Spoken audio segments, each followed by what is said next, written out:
Bienvenue à une nouvelle émission du Visual Studio Talk Show. Le podcast, on discute d'architecture logicielle avec la plateforme Microsoft. Je m'appelle Mario Cardinal et avec moi, Guy Barrette.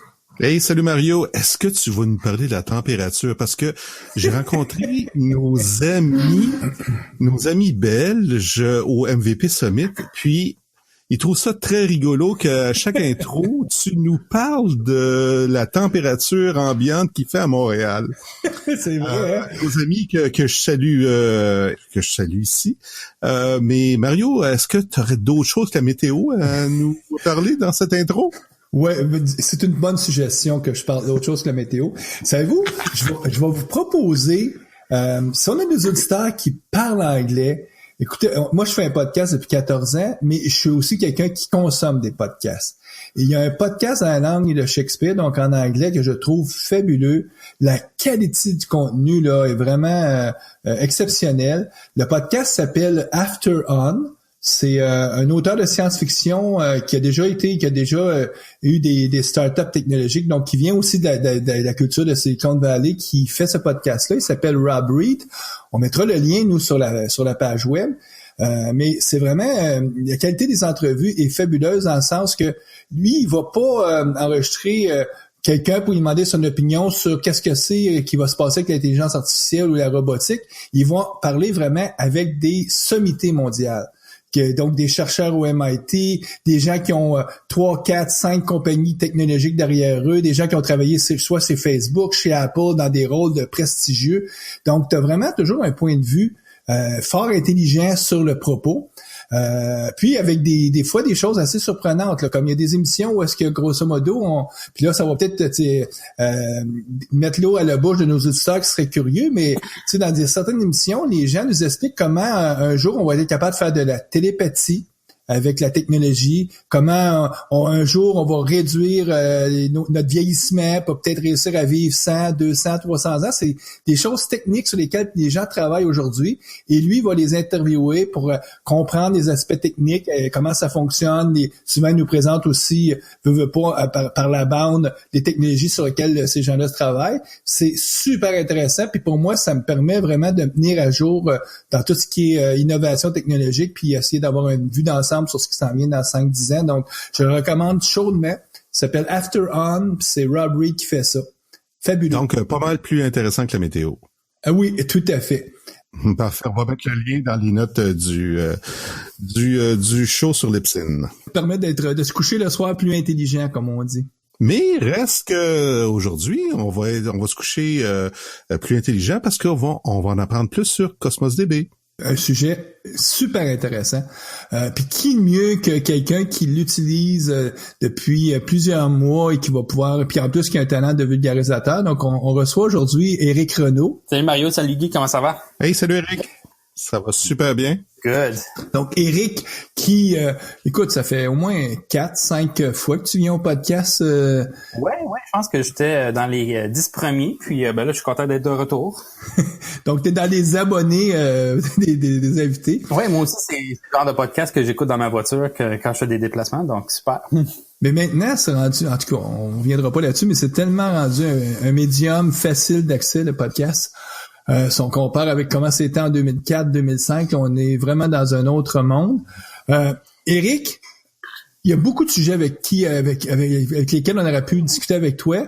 Moi, ce qui m'intéressait, c'était de parler de Cosmos DB parce que tu expérimentes, tu travailles avec la plateforme depuis au moins, c'est pas presque une demi-année, si je me trompe pas. Oui, ben ça fait longtemps que je joue avec. C'est sûr que c'est relativement nouveau comme concept. Il y a des, c'est une technologie en premier lieu, donc faut maîtriser la technologie. Mais c'est tellement différent des bases de données qu'on connaît traditionnelles. Donc, il faut tout changer de la façon de comment qu'on pense, puis comment qu'on organise notre information pour pouvoir bien utiliser ce genre d'outils-là. Donc, je joue pas mal avec ça de ce temps-ci. Puis Eric, toi, ça fait plusieurs années que tu reçois la reconnaissance MVP, donc Microsoft qui offre ce prix-là à tous les ans aux gens qui justement s'impliquent beaucoup dans la communauté puis qui ont à cœur de transmettre leur connaissance. Donc, puis toi, ta compétence, c'est dans les Visual Studio, je pense, tout ce qui est langage. C'est ça. Donc, moi, ça fait 9 ans que je suis MVP, justement, dans le monde des technologies .NET. Donc, tout ce qui est développement logiciel. Puis maintenant, justement, chez Microsoft, la reconnaissance pour... c'est plus juste les langages .NET. C'est vraiment tout ce qui touche le développement logiciel de loin ou de proche avec les technologies Microsoft. Ouais. Mais comme tu sais, Eric, vu que c'est pas la première fois que tu participes au podcast, on commence toujours par faire la bio de notre invité. On a déjà commencé en parlant de ta reconnaissance MVP. T'es consultant à ton compte, entrepreneur. Puis ça, on pourra en parler plus à fond peut-être dans le futur, parce qu'on fait des choses ensemble dans une compagnie, mais on n'en parlera pas aujourd'hui. C'est pas le but de l'objectif aujourd'hui. On tiendra nos auditeurs au courant au moment approprié. Et tu as construit beaucoup de systèmes ces dernières années. Donc des systèmes qui sont en opération dans des industries. Puis et grosso modo, c'est comme ça que tu gagnes ta vie là depuis une vingtaine d'années. Oui, ben c'est ça, justement. Ça fait plusieurs. Je regardais justement mon LinkedIn cette semaine, puis ça fait 20 ans que je suis en informatique et que je travaille, donc c'est fou, ça va vite. Puis j'ai tout été justement dans des compagnies, surtout comme consultant, avec mes propres clients. Un peu n'importe quel domaine. Tu sais, je fais des fois de la comptabilité ou de la finance. Là, c'est un peu les projets que je travaille dessus présentement. Mais des fois, il y a de la robotique, des robots, de l'automatisation d'entrepôts, des choses comme ça. Donc, comme on disait au début de l'émission, ben que vous disiez, là, on se couche toujours un petit peu plus intelligent. Donc, tous ces domaines d'affaires-là, ça me rend un petit peu plus intelligent les soirs. Puis je sais que la dernière fois que je suis passé chez toi, j'ai remarqué que tu as plusieurs ordinateurs, mais un de tes ordinateurs était branché à un petit robot. Ah oui. Puis là, tu m'expliquais que c'est vraiment un de tes dada de la dernière année, c'est que plutôt que de faire des conférences dans les groupes utilisateurs, tu en as fait beaucoup et t'en fais encore, puis tu participes à des podcasts comme le nôtre, mais tu aimes beaucoup aller faire des conférences aussi auprès des enfants. Explique-nous donc qu'est-ce que tu fais. Oui, ben c'est vrai. Donc mes enfants maintenant sont rendus au primaire. Puis je vois un peu comment qu'ils voient le monde, comment qu'ils apprennent, comment qu'ils conceptualisent les choses. Puis j'avais acheté un petit robot qui se branche dans le port USB. Puis juste assembler le robot quand tu le reçois, c'est une petite aventure avec les enfants. Mais après ça, une fois que tu le branches dans ton port USB, tu as un petit langage qui s'appelle Scratch. Puis Scratch, c'est un langage qui avait été développé par l'université MIT. C'est vraiment un langage fait pour visualiser la programmation. C'est super simple. Il y a des déclencheurs, il y a des boucles, il y a des variables, il y a des actions. Puis ce petit robot-là, tu peux le faire bouger la tête, cligner des yeux, changer la couleur des yeux. Puis tu peux le faire parler avec le haut-parleur, un genre de text-to-speech, là. Donc, prendre du texte puis faire de la voix avec. Puis là, il va bouger les lèvres en même temps. Donc, pour les enfants, c'est écœurant. Ils adorent ça. Donc, toi, tu fais des présentations à ce moment-là dans les écoles primaires? C'est pour... Oui, ben là, c'est sûr que je suis un peu le parcours de mes enfants. Donc, ça commence avec le primaire. Puis, je suis en train de penser à d'autres conférences ou d'autres sujets que je voudrais faire, mais avec des enfants un peu plus vieux. Par exemple, je sais pas si vous avez vu un peu la semaine dernière qu'est-ce qui s'est annoncé à Build. Pas à Build, mais je veux dire au WinDev Day, là, la journée où il parlait des nouveautés qui s'en viennent dans Windows 10. Puis il y avait quelque chose qui s'appelait WinML. Donc, ça veut dire que c'est de l'intelligence artificielle, mais dans le Windows, dans mon poste que j'ai devant moi. Pas dans le cloud, vraiment sur mon laptop. Donc, ça, je trouve que ça, pour des enfants à l'école, c'est un scénario parfait pour dire, hey, écoutez, on va entraîner un modèle, puis on va l'exécuter sur nos laptops avec la webcam qu'on a. Donc, j'ai hâte d'essayer de bâtir des présentations autour de ça, puis à les présenter peut-être à des adolescents. Mm-hmm. Puis l'annonce de Microsoft a peut-être surpris certains, mais ceux qui suivent toute l'évolution de l'intelligence artificielle, on avait déjà vu à Apple avec les autres aussi, ils ont leur kit ML qui va dans iOS. T'as Google qui avait annoncé le leur il y a quelques mois, et là Microsoft. Donc c'est une tendance forte de l'industrie, c'est-à-dire que tu pourras soit éduquer une intelligence sur un poste client. Donc il y a des traitements que tu vas faire rouler sur ton poste client, puis il y en a d'autres que tu vas toujours faire rouler dans le cloud, puis c'est le juste mix entre les deux qui va permettre de faire des applications super efficaces. Ouais. Donc, Puis qu'est-ce que j'avais trouvé capotant, c'était que tous les ordinateurs qui ont des cartes graphiques très puissantes, comme je pense au Surface Book, là, que je pense qu'il y a il y a un des modèles qui vient avec un GPU dans le clavier. Mais ton WinML, il est assez intelligent pour dire « Hey, wow, j'ai accès à une super carte graphique qui peut aller hyper vite. Donc, je vais l'utiliser pour accélérer les calculs pour être capable de trouver des réponses encore plus vite. » Tout à fait. Donc, c'est pas juste générique, c'est vraiment adapté puis optimisé pour chacun des ordinateurs. Ben d'ailleurs, les gens disent que le nouveau chip d'Apple, qui est justement qu'on retrouve maintenant dans les iPhone X, c'était ça le but. C'était surtout d'avoir un processeur assez puissant pour être capable de faire justement de traiter toute cette intelligence artificielle-là directement sur le téléphone. Mais là, on s'égare. Guy me révélerait sûrement à l'heure en disant « Messieurs, on est supposé de parler de Cosmos DB. » Donc, Éric, Cosmos DB, si tu fallait que tu expliques ça, mettons, à tes enfants, là, qu'est-ce que c'est Cosmos DB? Oh boy! Donc, on commence un peu de loin. Donc, avant Cosmos DB, ça s'appelait DocumentDB. Donc, ils ont changé de nom quand le service Microsoft a comme explosé un peu en popularité. Mais qu'est-ce que c'est Cosmos DB, au fond? C'est ce qu'on appelle un NoSQL. Pas dans le sens qu'on fait pas de SQL, mais dans le sens que les concepts de base qu'on a appris quand on faisait des bases de données avec des tables et des colonnes et des jointures, ben, il faut arrêter de penser à ce genre de concept. Il faut penser différemment. Le concept de base dans un NoSQL, on appelle ça un document. Le document, j'imagine que tout le monde qui écoute a déjà fait du XML ou du JSON, mais ça, c'est un document. C'est quelque chose qui va décrire quelque chose avec des attributs, avec des listes, avec des relations enfants-parents, avec des relations vers d'autres documents.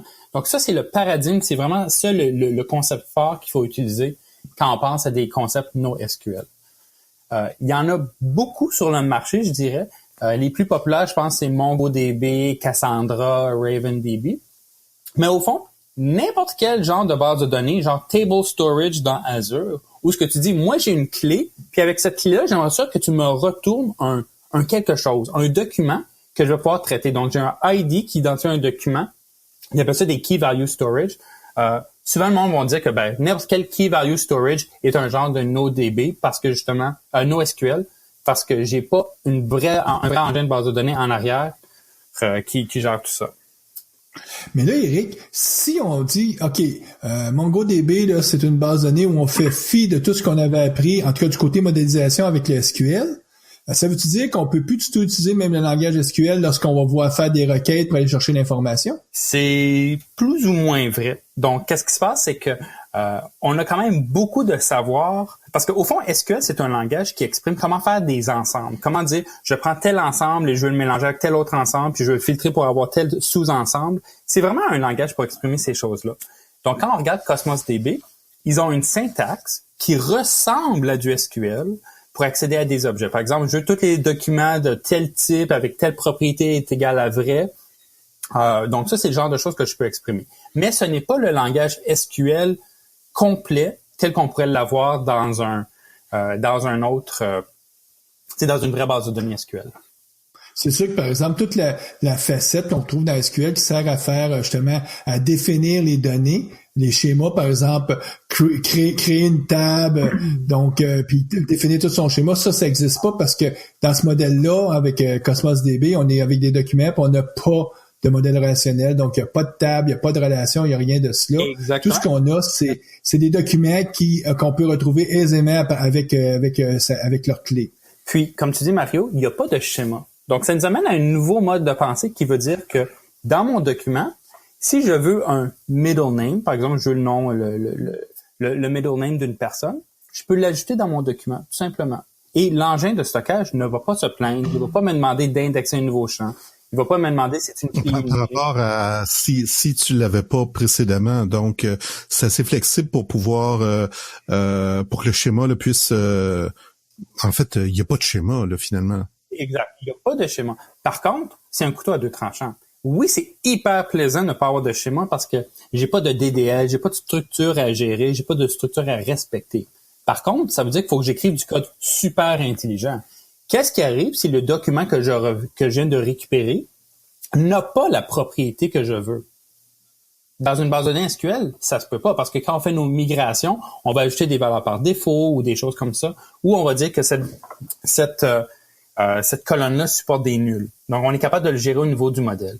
Mais quand on fait du NoSQL, c'est sur le programmeur qui doit dire, oh boy, qu'est-ce qui se passe si j'ai pas de first name?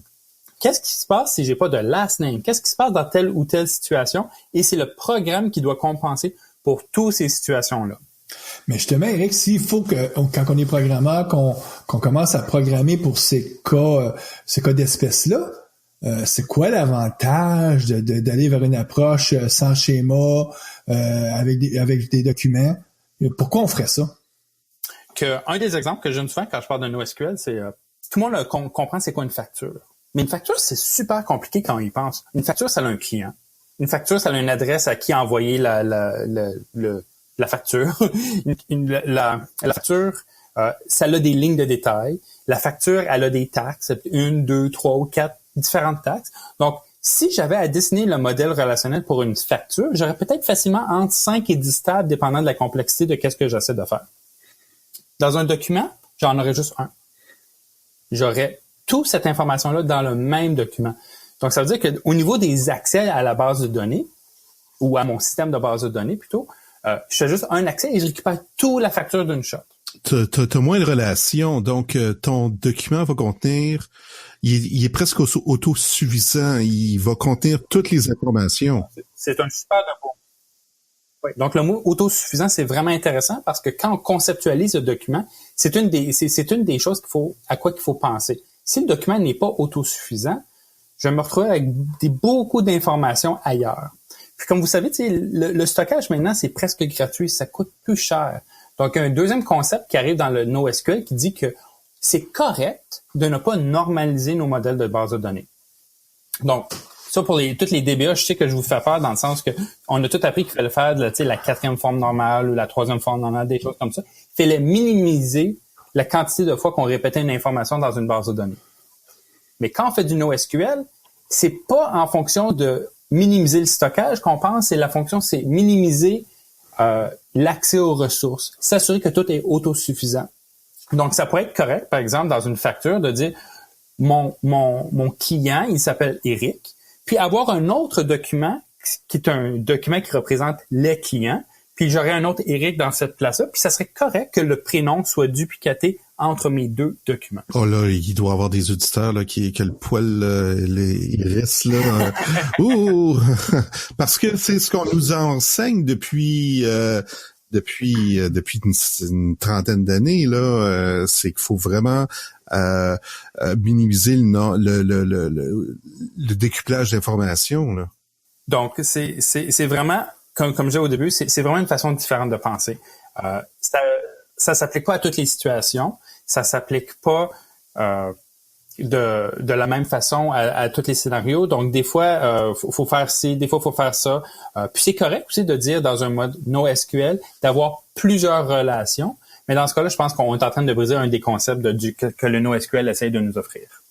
Parce que si je me trompe pas, un des objectifs du NoSQL, c'est optimiser la lecture au détriment de l'écriture.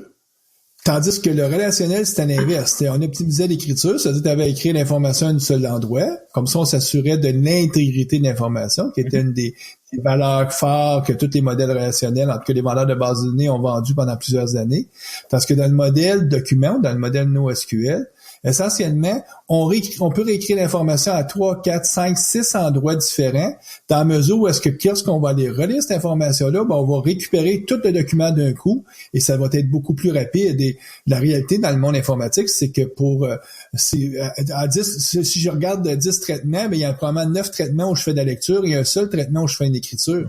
Donc, c'est beaucoup plus, en tout cas, c'est beaucoup plus adapté à la réalité de l'Internet et de l'info nuagique qu'on vit depuis plusieurs années, là. Puis aussi, quand on pense à des technologies comme, vous avez sûrement déjà entendu parler de REST ou des architectures qui sont RESTful, au fond, qu'est-ce qu'on dit, c'est que sur Internet, il y a des liens, donc le lien Google, le lien ici, mais on pourrait aussi avoir des liens vers des documents. Puis, imaginez que chaque URL, c'est la clé d'un document en particulier. Donc, le modèle document s'apprête très, très, très bien à la façon qu'on utilise l'Internet, avec des get, des posts, des deletes, des patchs, des updates. Donc, le modèle va très bien ensemble. Donc là, OK, on commence à comprendre un peu plus sais, qu'est-ce que c'est une base de données sans schéma, orientée document? Mais là, pourquoi prendre Cosmos DB? Il y en existait déjà là, depuis plusieurs années, là, que ce soit les MongoDB, les Cassandra. Donc, qu'est-ce qu'il y a de nouveau? Puis pourquoi toute l'effervescence qu'on sent autour de Cosmos DB? Donc, je dirais que pour moi, Cosmos DB est super intéressant parce que comme c'est un service, c'est pas Cosmos DB a pas été inventé ou vient pas d'une histoire où ce que j'installe un petit serveur sur mon laptop que je dois déployer. Cosmos DB, c'est un concept qui est né dans le cloud, qui est né dans le nuage. À cause de ça, il y a des choses qui existent dans Cosmos DB que je pourrais accomplir avec les compétiteurs, par exemple MongoDB ou RavenDB. Mais là, il faudrait que je me dise, c'est pas juste utiliser la technologie, ça serait après ça déployer cette technologie-là pour avoir, par exemple, de la réplication tout autour de la Terre, des choses comme ça. Donc, pour moi, Cosmos DB, c'est un service qui offre une technologie NoSQL, mais que à la base, a été pensé pour être capable d'implémenter des systèmes qui sont hyper géants. Dans le sens que Cosmos DB supporte, à l'intérieur du service, j'ai 3 ou 4 checkbox à activer dans mon interface dans Azure. Puis là, tout à coup, toutes mes données vont être répliquées tout autour de la Terre. En plus de ça, à chaque fois qu'il y a un accès qui rentre dans le monde de Azure pour faire du Cosmos DB, le système va automatiquement te rerouter sur le centre de données le plus proche de où tu es. Ça, c'est des choses qui se font avec MongoDB ou Cassandra, des choses comme ça, mais il y a beaucoup de configurations à faire pour arriver à ce niveau-là de fonctionnalité. Il faudrait que tu déploies aussi sur un service de cloud, que ce soit Amazon ou Azure, pour répliquer ce genre de service-là aussi.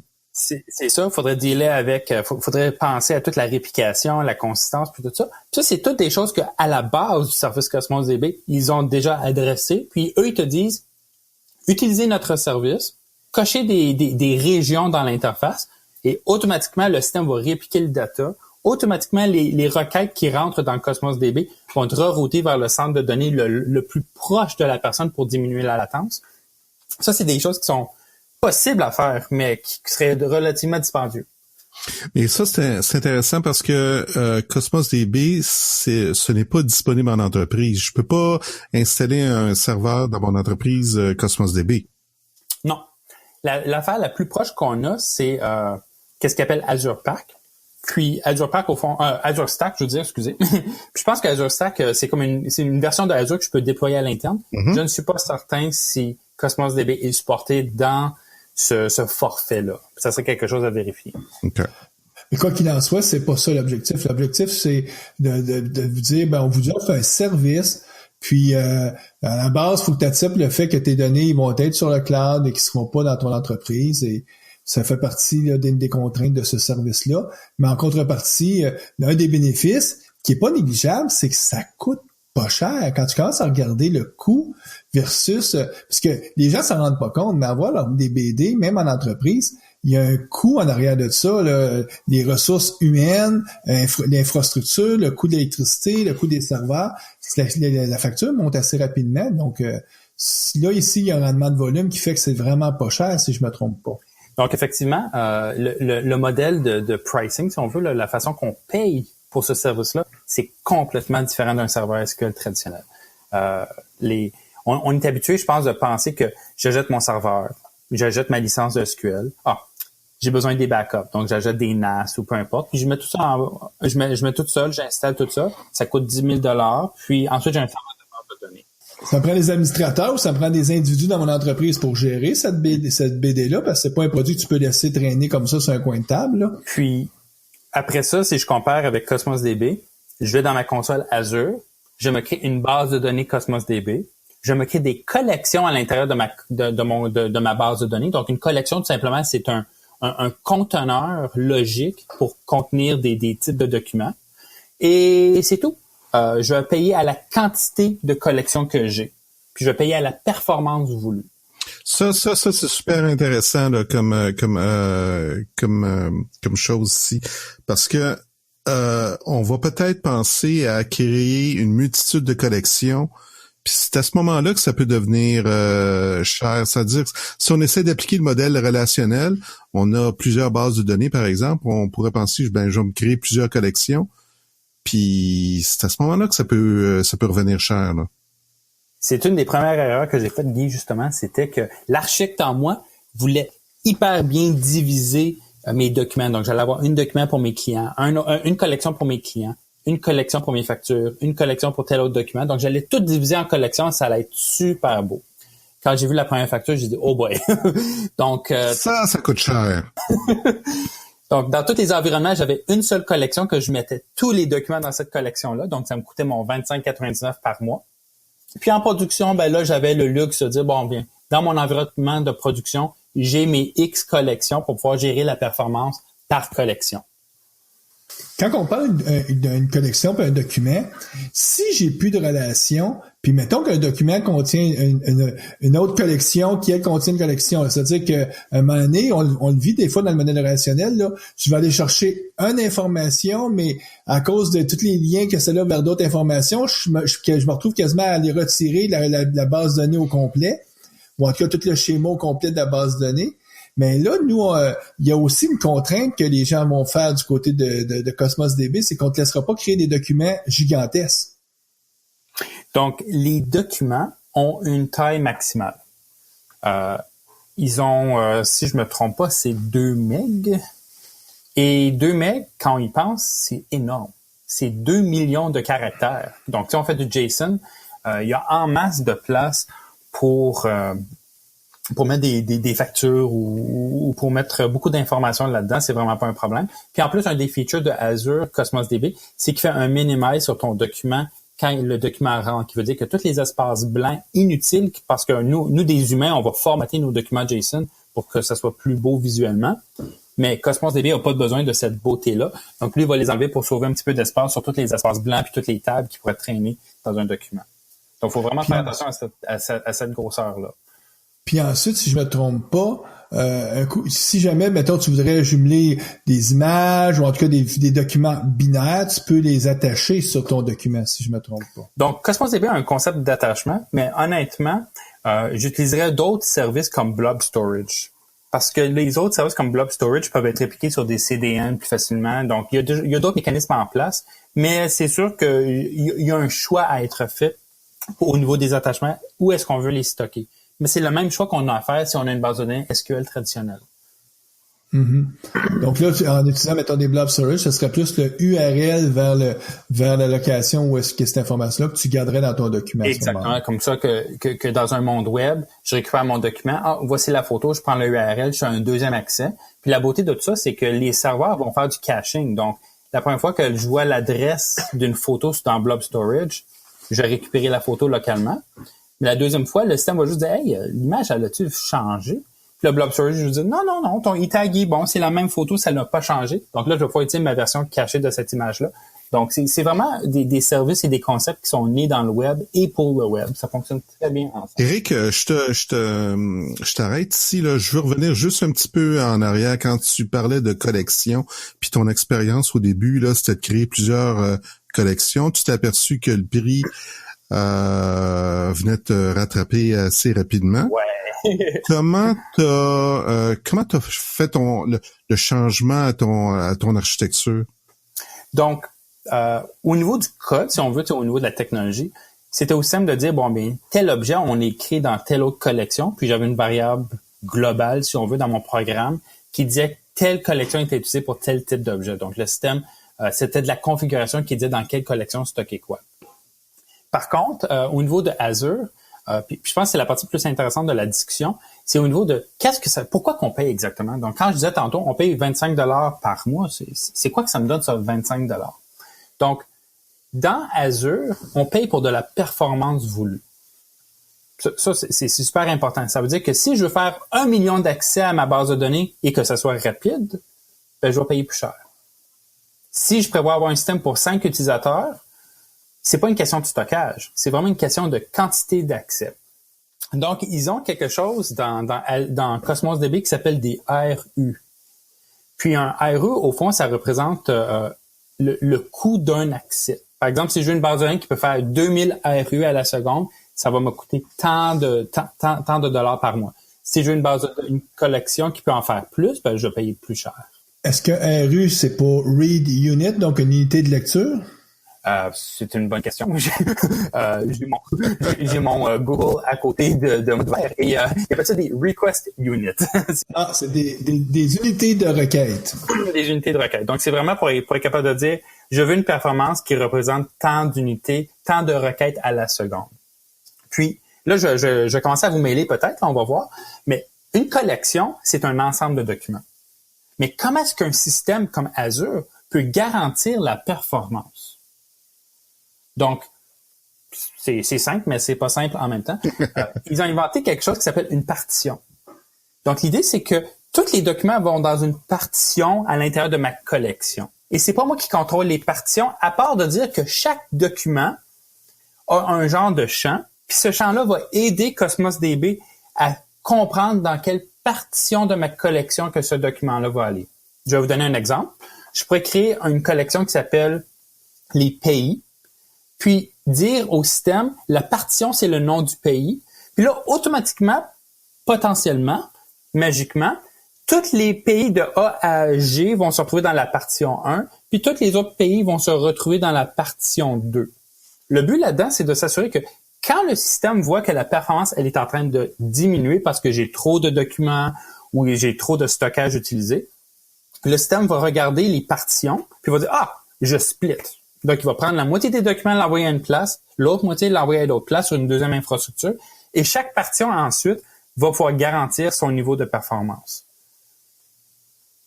Là, je vous ai perdu, hein? Non. All right. mais on paye pour la collection. On paye pour la collection, mais c'est sûr qu'à mesure qu'il y a plus de partitions qui sont créées, je paye plus cher. Parce que les request units coûtent plus cher, parce que là, il faut qu'ils se promènent dans les partitions pour aller retrouver l'information puis la localiser, si je me trompe pas. C'est ça. Donc, il y a plusieurs concepts dans tout ça. La collection, c'est comme mon conteneur, mais mon conteneur, c'est un conteneur logique pour des documents que Azure va séparer en fonction de garantir une certaine performance. Donc ça c'est important à mentionner parce que notre expérience vient du monde relationnel, on est habitué de créer des bases de données. Quand on va utiliser Cosmos DB, va falloir se renseigner, va falloir apprendre un petit peu comment le modèle fonctionne, de stockage fonctionne, comment c'est partitionné, pour ne pas avoir des coûts d'utilisation là, qui sont faramineux. Là. Oui, c'est malheureusement contrôler combien que ça va coûter, par exemple, ma facture Azure pour Cosmos DB à la fin du mois, c'est un art parce que je contrôle pas tous les morceaux. Je vais vous donner un exemple. Si je partitionne sur le email d'une personne, parce que disons que je stocke des clients, puis ma clé de partitionnage, c'est le courriel. Ben malheureusement, je vais peut-être trouver beaucoup de courriels avec des Gmail, puis beaucoup de courriels avec des Hotmail, mais très peu de courriels avec des bob.com, puis très peu de courriels avec des boat.com ou des choses comme ça. Donc là, ma clé de partition, elle a été mal pensée. Parce que là, le système, il va créer des partitions de façon un peu bizarroïde, qui va faire des patterns d'accès qui ne sont pas optimales en fonction du genre de personne, parce qu'on sait que si, par exemple, je dis 80% de mes utilisateurs, c'est des personnes avec des comptes Gmail, puis là, j'utilise ça comme clé de partition, que là, j'ai splitté ça sur peut-être quelques partitions, mais là, mon pattern d'accès va être un petit peu anormal, puis je vais pas tirer profit de toute la performance que Cosmos DB m'offre, parce que j'ai fait des mauvais choix sur la façon que je voulais partitionner mon information. Parce qu'on veut que la partition, que les branches ou les feuilles de la partition soient à peu près toutes de même poids égal. Exactement. Puis si on n'a pas une bonne clé, ben là, on va se retrouver à avoir puis là, ça va coûter très cher en tri, en recherche sur les branches qui sont trop pesantes, qui sont trop volumineuses. Donc, un peu, c'est ceux qui sont familiers avec les arbres binaires, je pense qu'on retourne à ces algorithmes-là là, de recherche binaire, puis là, ça rajeunira personne, là, ceux qui ont connu ça, mais c'est la réalité. Donc, il faut toujours s'assurer de prendre une clé de partition qui va bien se distribuer, là, qui va être à peu près uniforme au niveau de la distribution.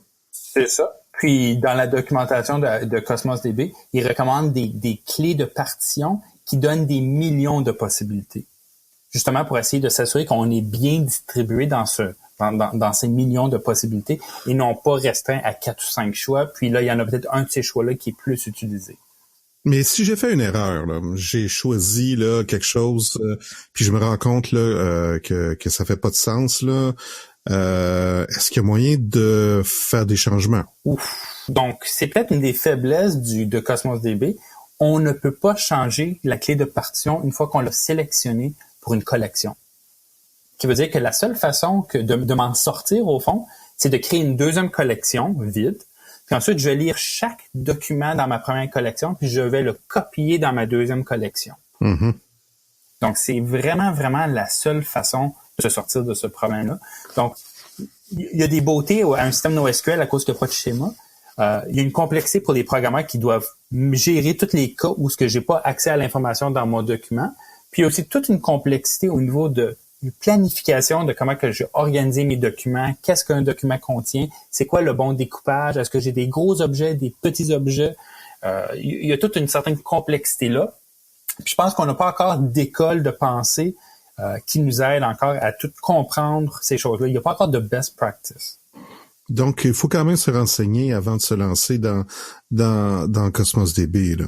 Mm-hmm. C'est pas juste... il faut l'expérimenter, je pense.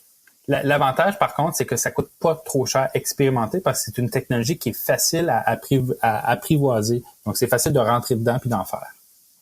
Mais si j'ai de l'expérience, par exemple, avec MongoDB ou avec un autre type de base de données relationnelle, non SQL, pardon, est-ce que c'est à peu près les mêmes concepts ou les concepts que tu viens de nous parler, c'est spécifique à Cosmos DB?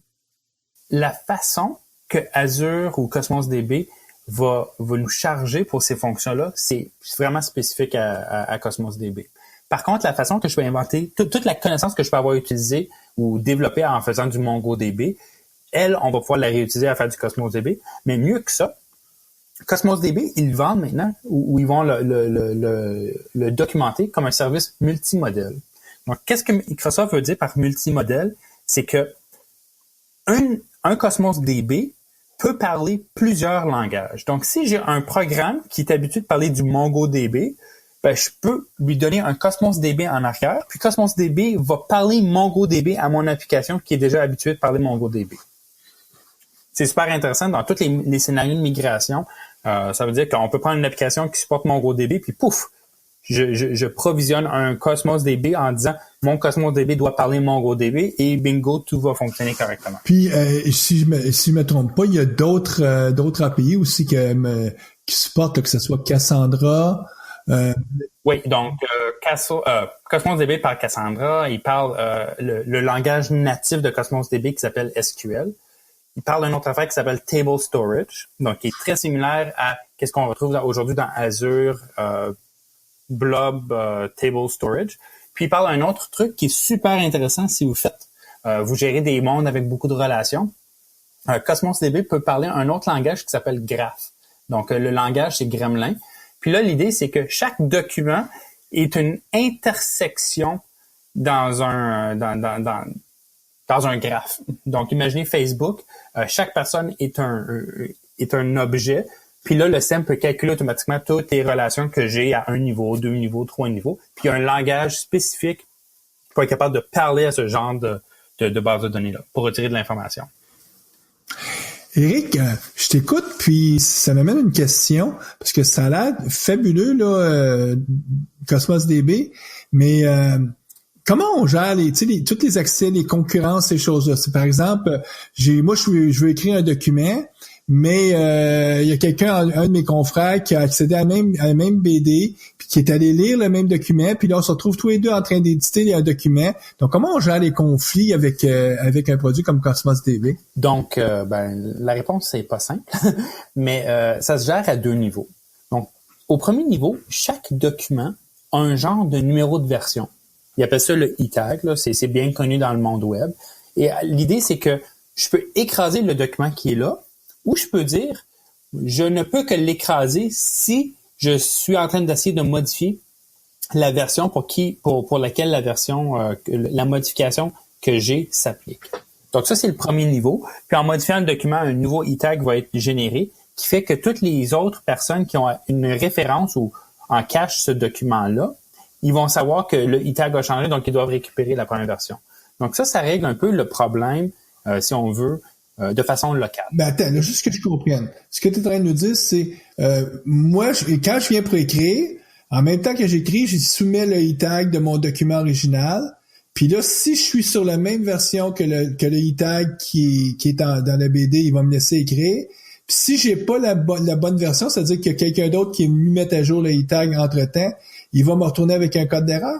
Oui, il va retourner un code d'erreur. Donc ça, c'est une façon de gérer la consistance.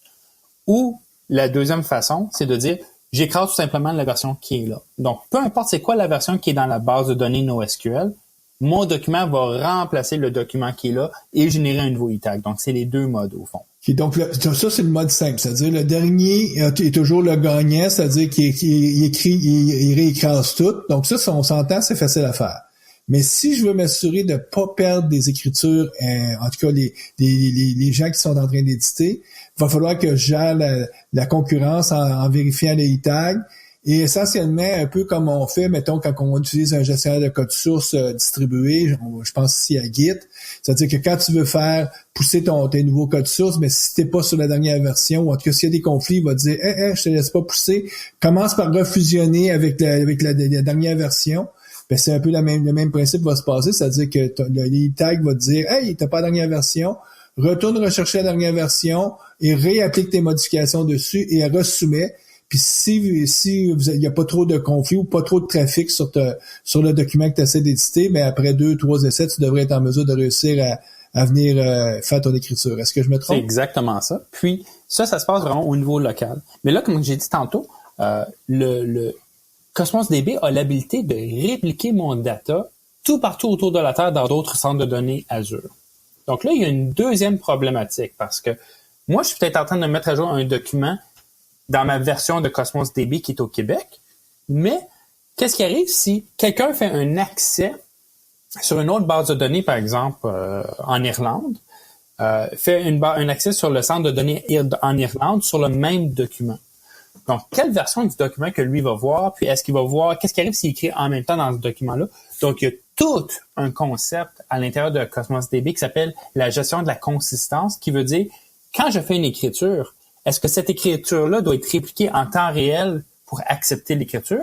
Ou est-ce que c'est correct que de dire, fais ton écriture, puis dans les quelques prochaines secondes, toutes les autres centres de données vont être mis à jour. Puis dans un scénario last one wins, donc la dernière écriture va gagner tout simplement. Il y a plein de modèles comme ça qui sont disponibles dans Cosmos DB pour bâtir l'application que vous voulez faire. Mais là, j'imagine, écoute, si je dis, moi, là, je veux toujours avoir la dernière version répliquée partout, il y a probablement un signe de dollar associé à ça, c'est-à-dire que c'est pas un service de consistance gratuit, là. Probablement ton prix va augmenter à la fin du mois pour ce service-là. Donc, au début, je disais 25 $ facile par mois pour une collection, mais si la collection, elle est répliquée dans 3 centres de données, je suis rendu à 75. Puis, si je demande, par exemple, une consistance en temps réel, il n'y a pas d'autre coût que mes 3 fois 25? Non, c'est le coût, disons, dans le monde SQL, on appelle ça des three-phase commits. Donc, le coût de transaction pour s'assurer que tout le monde est à jour, il est inclus dans le coût des collections. Donc, OK. Donc là, on voit comment on pourrait gérer de la consistance. C'est un survol. Sécurité. Est-ce qu'il y a des enjeux avec la sécurité? Ah oui. Donc, comme c'est une technologie qui est née dans le web, on va utiliser les headers HTTP pour communiquer de l'information de sécurité. Par défaut, quand on crée une base de données Cosmos DB, Azure va nous donner, si on veut, 2 clés. La première, c'est la master key, puis la deuxième, c'est la secondary key. La raison que Azure nous donne 2 clés, c'est si jamais je veux faire qu'est-ce qu'on appelle un rolling key change, donc il veut dire que je veux changer une clé, mais qu'est-ce que je peux faire, c'est changer mon programme pour utiliser la secondary key, changer ma master key, puis ensuite changer mon programme pour retourner sur la master key. De cette façon-là, le programme n'arrête pas de fonctionner. Imaginez un scénario où je change la master key, mais j'ai pas encore mis à jour tout mon programme tout partout sur la Terre pour utiliser cette nouvelle clé-là pour accéder à Cosmos DB. Donc, ça créerait un bris de service qui serait pas très, très intéressant. La deuxième façon de gérer la sécurité, c'est encore plus intéressant. Donc, Cosmos DB comprend deux types de documents super spéciaux. Le premier, il appelle ça un user, puis le deuxième, il appelle ça une permission.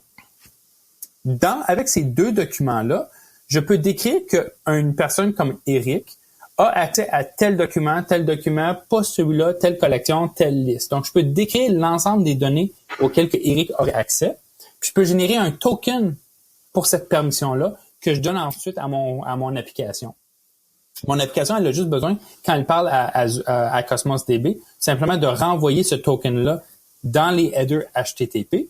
Puis ensuite, Cosmos DB va comprendre, pour cette personne-là, je dois vérifier le document de permission pour savoir est-ce que cette personne-là, l'accès qu'il essaie de faire, est-ce qu'il a le droit de le faire en fonction de la permission du document de permission qui est écrit dans Cosmos DB lui-même. Donc ça, c'est la deuxième façon de sécuriser de l'information dans Cosmos DB. OK. Donc, on voit que c'est très... On est vraiment dans une approche très web. Là. On utilise à bon escient tout le protocole HTTP puis les headers pour être en mesure de pouvoir transmettre l'information adéquatement. Oui. Puis, qu'est-ce qui est le fun, c'est que pour développer des applications de Cosmos DB, c'est tout aussi simple que d'envoyer des requêtes HTTP au serveur de Cosmos DB. Donc ça, c'est la première façon de l'utiliser, c'est sans avoir de SDK à installer, je peux lui parler directement avec des outils comme Postman, sans aucun problème. Si je veux faire des choses plus avancées, ben là, il y a des SDK qui existent pour la plupart des langages qui existent, par exemple .NET, Java, JavaScript, Go, Node. Il y a déjà des SDK qui existent pour nous aider à faire des choses plus facilement au niveau de la programmation. OK. Ben justement, on parle de programmation.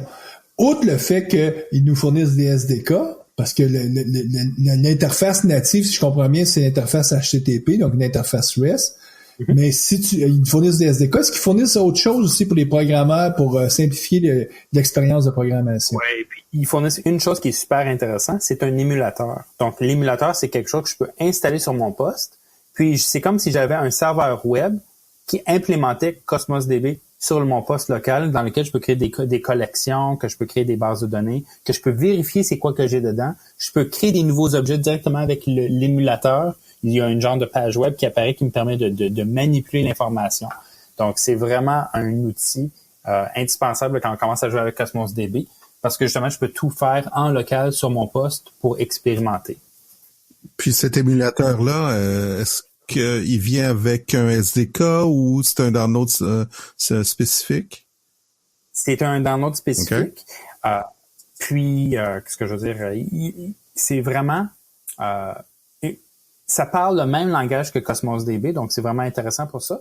Mais comme c'est Cosmos DB, ça ne requiert pas un SDK en particulier. Ce qui veut dire que je peux lui parler directement à HTTP, il n'y a aucun problème aussi. Donc c'est vraiment une façon facile d'apprendre à utiliser le système sans avoir des dépendances sur des ressources qui existent seulement dans le nuage, qui fait que si je suis dans un avion et je suis en train de débugger quelque chose, je pourrais le faire avec ma base de données locale.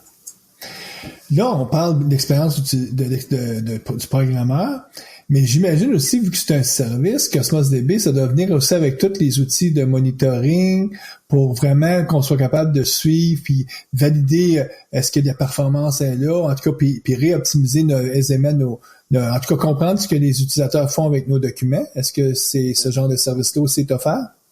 C'est vrai. Donc, la première fois que vous allez ouvrir un service Cosmos DB dans votre portail Azure, vous allez voir des dashboards. Donc, vous allez pouvoir voir le nombre de requêtes, le nombre de c'est quoi la performance moyenne, le nombre de partitions, le nombre d'objets, le nombre de stockage. Donc, toutes ces métriques-là vont être affichées justement pour un peu comprendre qu'est-ce qui se passe avec le service. Donc, essentiellement, c'est comme si tu avais des outils de monitoring par défaut qui venaient quand tu vas sur ton portail parce que c'est Microsoft te fournit toutes ces mesures-là qu'eux, ils prennent pour t'aider justement à ce que tu saches c'est quoi la santé de ta base de données. Mm-hmm. Puis, l'idée là-dedans, c'est aussi comprendre quels sont les objets qui sont utilisés, à quelle fréquence, comprendre aussi comment est-ce que je vais être chargé pour toute cette information-là. Est-ce que les partitions sont en train de splitter ou de se reconsolider parce que j'ai été trouver des documents? Donc, il y a vraiment beaucoup de choses qui se passent en arrière. C'est un service qui fait beaucoup de magie.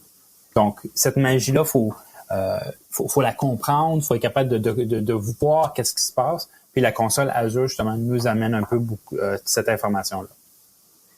Écoute, c'est super intéressant, Éric. En terminant, mettons là, le podcast m'a convaincu, puis j'ai pas la chance encore d'aller sur voir ça, Cosmos DB. C'est où la meilleure place pour démarrer? Sur le site de Cosmos DB, Azure Cosmos DB?